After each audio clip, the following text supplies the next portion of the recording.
Hey, I'm Alice. And I'm Jack.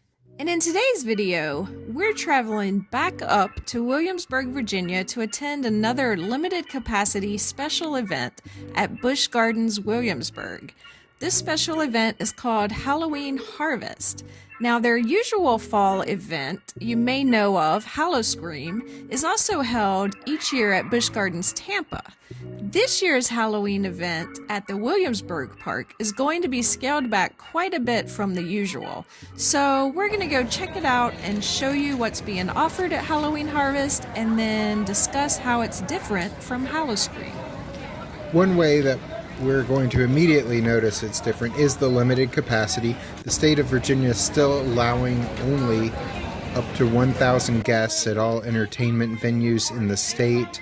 Limited capacity events where you buy a ticket to the event. It only lasts 4 hours. They did events in August and September, and now they're doing a Halloween themed event from October 1st through November 1st, and we are excited because we were pretty sure there weren't going to be any Halloween events within driving distance of our house, and then just a couple of weeks ago we heard that this was happening. So let's go check it out.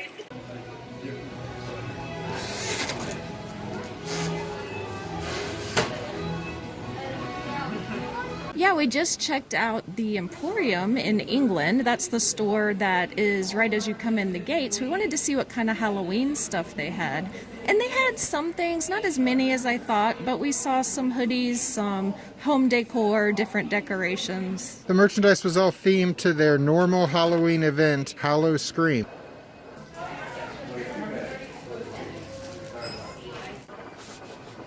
And they also had some really cute Halloween masks, both for adults and for kids. So of course we had to buy a couple of those.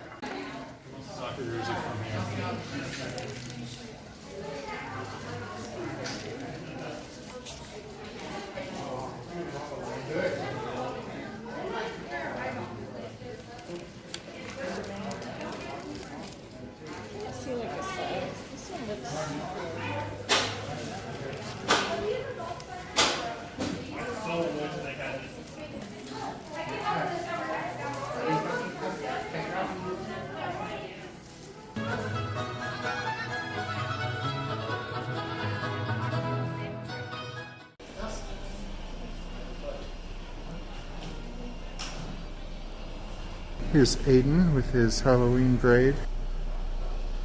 Hey there, Aiden. Highland Stables is home to the Clydesdale horses, which were icons from the Busch Beer advertising campaign for decades now, as well as the home of the black-faced sheep.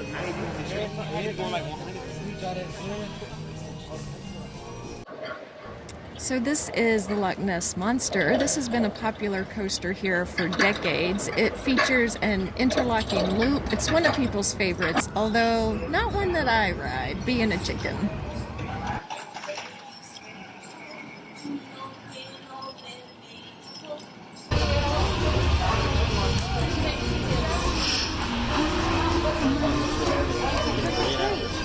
Oh, look at the wired. All right, which direction? Hey, can you tell me how to get to Sesame Street? Oh, it's that way.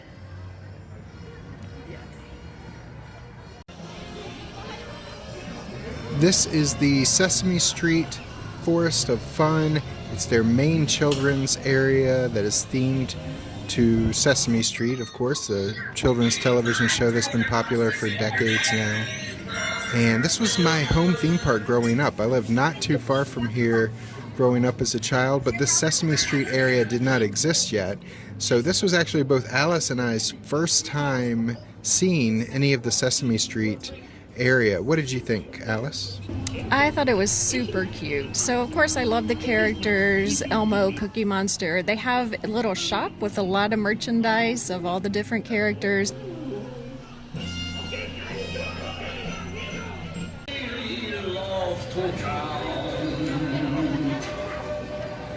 Sometimes I sit and count all day. Yes. And then they have kiddie rides. If you've been watching our channel for long, you know that I don't really ride major thrill rides. So I was kind of wishing I had a child along with me to give me an excuse to ride some of these rides. They had a little boat ride and one that goes up in the air but not too high, and even a little kiddie roller coaster. So if you have little ones, I think they will love this area. And they had a meet and greet, even though it's socially distanced. I got to take my picture with Cookie Monsters. So we saw a lot of kids doing that and having a lot of fun. He looks ferocious, but he's really fine. Go up and ask him for his autograph. He's so happy that he starts to relax. He goes, that's how he laughs. He goes, as he goes, that means he's glad and goes.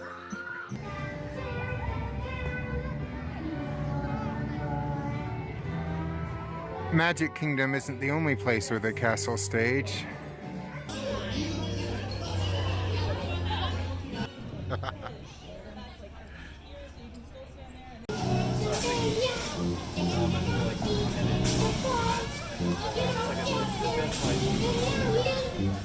I get the high rise much heavier.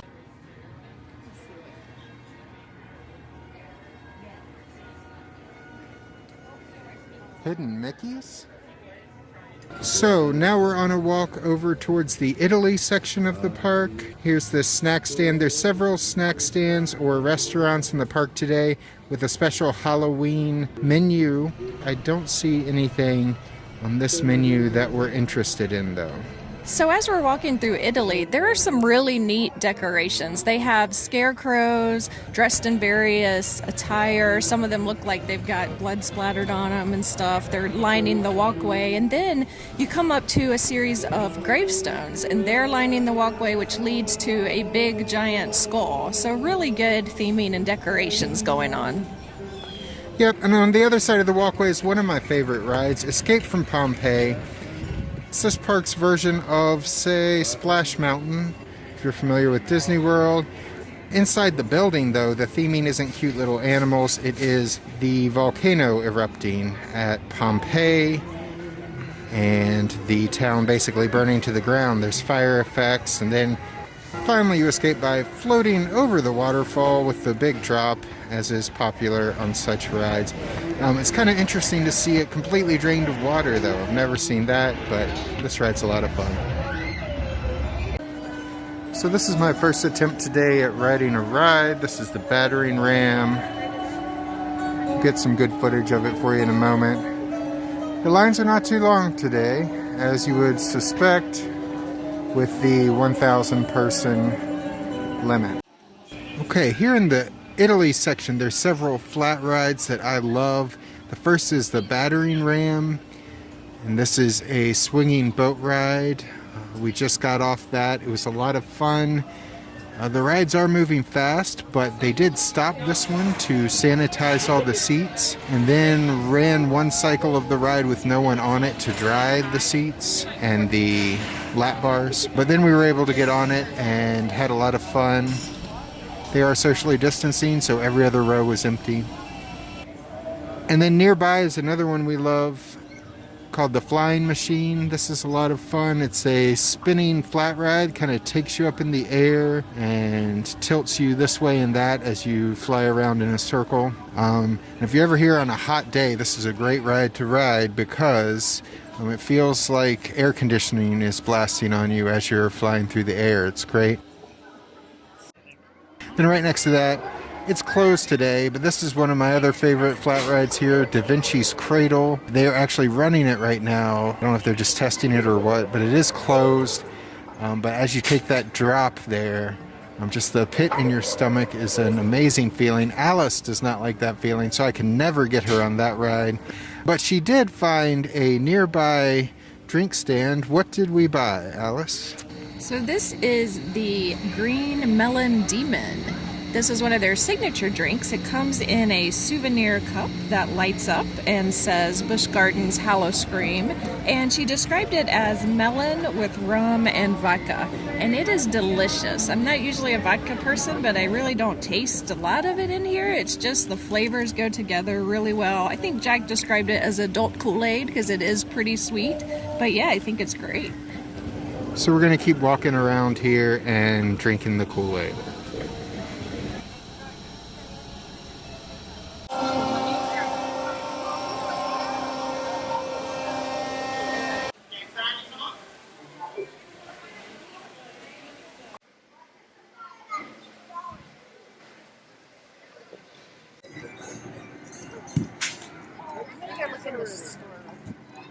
Okay. Bunch of Midway games open.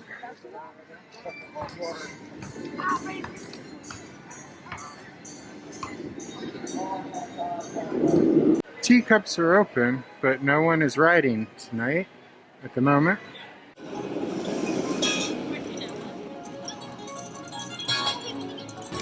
So this roller coaster is called Tempesto.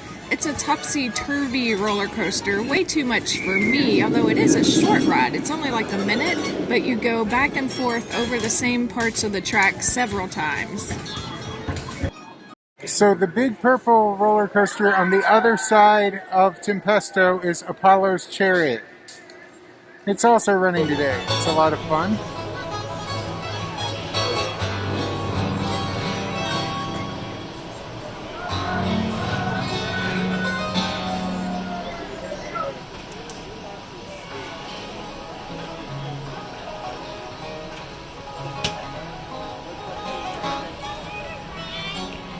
So this is advertising Pantheon. It's one of the top 10 most anticipated roller coasters in 2020. But 2020 had some other plans, so they're not going to open it until 2021. Even though from the looks of it, it's pretty much done. So the only drop tower open today is Elmo's. Mock Tower is closed.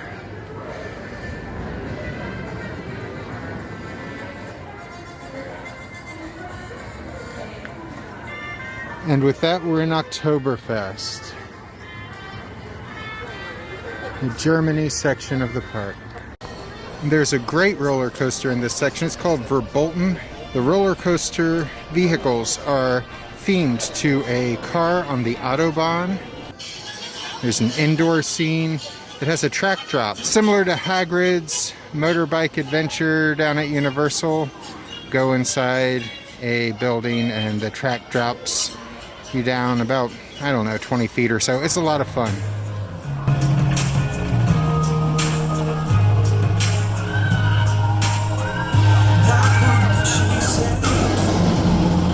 So while we were over here in the Germany Oktoberfest section, we found another snack bar, and Alice got another drink. What'd you get this time, Alice? The Screechin' Peach Bellini. It is so good, and they ask if you want a sample size or full size. Of course I went with full size because we're splitting it, but it comes in a souvenir glass that's actually a real glass. The other one was plastic. This one is really pretty, tall, nice glass, so that was a nice surprise. Yeah, the glass should hold up great while we're riding all the rides. We also bought a pretzel, which is delicious. So this is Der Wirbelwind, a swings ride. It's especially fun if you sit on the outside swings. So it's the end of the night here at our Busch Gardens Williamsburg Halloween Harvest event, and we found some dinner to eat. Alice, what did we find? We found some fish and chips and cheddar hush puppies over in Ireland. Yeah, this restaurant is open and they're featuring what they're calling Best of the Food and Wine Festival. Alice and I did not come to the Food and Wine Festival last month. We were here a couple months ago for their Coasters and Craft Brews event, but we missed Food and Wine, so it's cool to taste some of the food that was featured there.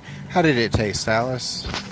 I thought it was good. Fish and chips was solid. I wouldn't say it's the best fish I ever had, but it was good. The fries had a nice seasoning on them, And then cheddar hush puppies were good. I love most hush puppies, so I don't know you can mess those up too bad. Yeah, the food was really good.